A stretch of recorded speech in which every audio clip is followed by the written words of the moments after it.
ಲೋಕನಾಯಕ, ಮಾಜಿ ಸಚಿವ,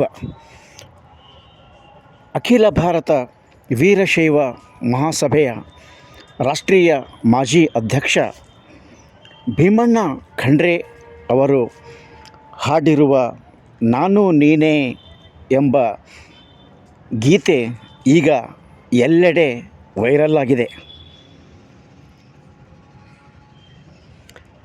ಅದಕ್ಕಾಗಿ ಆ ಹಾಡು ಕೇಳುವುದಕ್ಕಾಗಿ ಜನ ಎಲ್ಲೆಡೆ ಮುಗಿಬೀಳುತ್ತಿದ್ದಾರೆ. ಅಂತಹ ಮಹಾನ್ ವ್ಯಕ್ತಿಯೊಬ್ಬರು ನಮ್ಮ ಮಧ್ಯೆ ಇರುವುದು ನಿಜಕ್ಕೂ ನಿಮ್ಮೆಲ್ಲರ ಅದೃಷ್ಟವೇ ಹೌದು.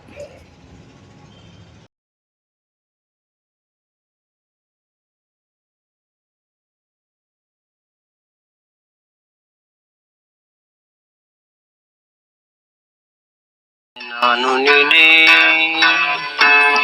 ನಾನು ನೀನೆಂಬುದು, ನಾನು ನೀನೆಂಬುದು ರೂಪವೊಂದಲ್ಲೇನೋ, ರೂಪವೊಂದಲ್ಲೇನೋ.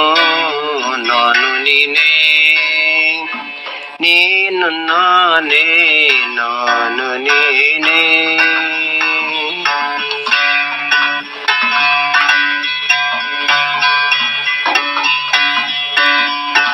ನಾದ ಶಬ್ದವೇ ಕೇಳಿ, ನಾದ ಶಬ್ದವ ಕೇಳಿ.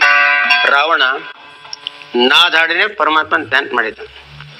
ನಾದ ಶಬ್ದವ ಕೇಳಿ ರೂಪ ಸ್ವರೂಪ ತಾಳಿ, ನಾದ ಶಬ್ದವ ಕೇಳಿ ವೇದ ಸ್ವರೂಪ ತಾಳಿ.